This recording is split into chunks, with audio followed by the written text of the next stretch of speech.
નમસ્કાર મિત્રો, સ્વાગત કરું છું આપણી આ યુટ્યુબ ચેનલમાં।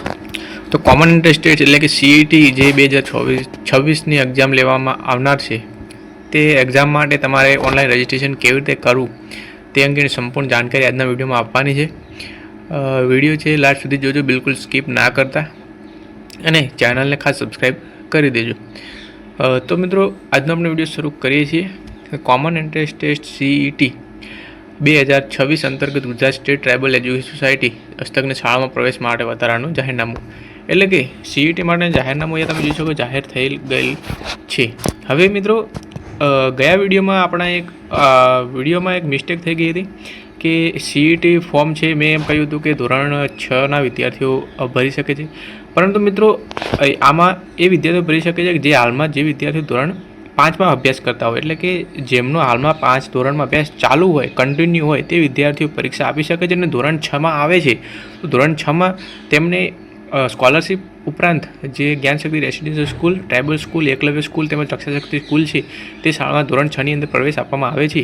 પરંતુ જે વિદ્યાર્થીઓ હાલમાં ધોરણ 5ની અંદર અભ્યાસ કરે છે, હાલમાં જે દ્વિતીય સત્રની અંદર અભ્યાસ કરે છે, તે વિદ્યાર્થીઓ આ પરીક્ષા આપી શકશે। એ તમે જોઈ શકો છો કે ફોર્મ છે તે ભરવાનું ચાલુ થઈ ગયા છે, અને આની જે પરીક્ષા છે તે 31/1/2026ના રોજ યોજવામાં આવશે। મિત્રો, હવે આ ફોર્મ છે તમારે કેવી રીતે ભરવું, તો મિત્રો તે અંગેની વાત કરું તો આ ફોર્મ છે સ્વિફ્ટ ચેટ નામની જે એપ્લિકેશન આવે છે એના થ્રુ ભરાશે।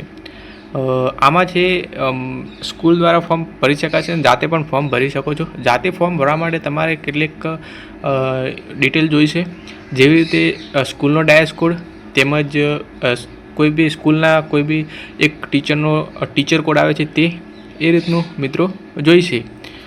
તો અહીંયા તમે જોઈ શકો છો કે આ ફોર્મ છે, તો જો તમારે ધોરણ 6ની અંદર સ્કોલરશિપ લેવી હોય, ઉપરાંત Gyanshakti residential school, Gyanshakti tribal school અને જે રક્ષાશક્તિ સ્કૂલ તેમજ એકલવ્ય સ્કૂલમાં એડમિશન લેવું હોય, તો તમે 1 થી 4 છે સળંગ અથવા 1 થી 5 છે સળંગ સરકારી શાળામાં અભ્યાસ કરેલો હોવો જોઈએ। એટલે કે હાલમાં તમે સરકારી શાળામાં અભ્યાસ કરતા હોવા જોઈએ, ઉપરાંત 1 થી 4 ધોરણ પણ સરકારી શાળામાં અભ્યાસ કરેલો હોવો જોઈએ। અને જે વિદ્યાર્થીએ પ્રાઇવેટ સ્કૂલમાં અભ્યાસ કરેલ છે, તો તે વિદ્યાર્થીને રક્ષાશક્તિ સ્કૂલમાં એડમિશન મળી શકશે ધોરણ 6ની અંદર। 25% સીટના આધારે જે વિદ્યાર્થીએ પ્રાઇવેટ સ્કૂલ એટલે ખાનગી શાળામાં અભ્યાસ કરેલ હોય અને જેઓ હાલમાં ધોરણ 5માં અભ્યાસ કરે છે, તો તેવા વિદ્યાર્થીઓને ધોરણ 6ની અંદર રક્ષાશક્તિ સ્કૂલમાં પણ એડમિશન મળી જશે। એટલે કે બધા જ વિદ્યાર્થીઓ આ સ્કોલરશિપનું ફોર્મ છે ભરી શકે છે। આ યોજનાનું ફોર્મ બધા જ વિદ્યાર્થીઓ ભરી શકે છે। ટોટલ એટલે કે રક્ષાશક્તિ સ્કૂલ એડમિશન માટે પ્રાઇવેટ શાળાના વિદ્યાર્થીઓ પણ ફોર્મ ભરી શકે છે, અને સરકારી શાળાના વિદ્યાર્થીઓ પણ ફોર્મ ભરી શકે છે। તો આ રીતનું છે મિત્રો। હવે વાત કરું તો આ ફોર્મ ભરવા માટે તમારે શું કરવાનું છે, સૌપ્રથમ ગૂગલમાં જઈને તમારે સ્વિફ્ટ ચેટ નામનું એપ્લિકેશન ઓપન કરી લેતા, તો સ્વિફ્ટ ચેટ લિંક ઓપન કરીને એ તમારે ક્લિક કરી લેવાનું રહેશે। હવે આ રીતનું તમે જોઈ શકો છો ખુલીને આવી જશે। તો તમારે સૌ પ્રથમ મોબાઈલ નંબર એન્ટર કરી લેવાનો છે, ત્યાર પછી ઓટીપી મોકલો તેના પર ક્લિક કરવાનું રહેશે।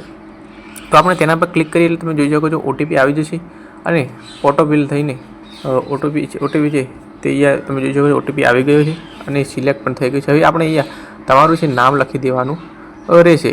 નામ લખ્યા પછી અહીંયા તમારે રાજ્ય સિલેક્ટ કરવાનું છે, જે બી હોય રાજ્ય ગુજરાત છે તો રાજ્ય ગુજરાત, પછી તમારે જે ડિસ્ટ્રિક્ટ અહીંયા સિલેક્ટ કરી લેવાનું છે, કોઈ બી ડિસ્ટ્રિક્ટ સિલેક્ટ કરશો ત્યાર પછી આગળ વધો પર ક્લિક કરવાનું રહેશે। હવે તમે જોઈ શકો છો તમને આ રીતનું તમને ઇન્ફોર્મેશન જોવા મળે છે। તો અહીંયા તમારે શું કરવાનું છે, પ્રોફાઇલ પર જવાનું છે, એ રીતના તમારે બધું જોઈ લેવાનું છે।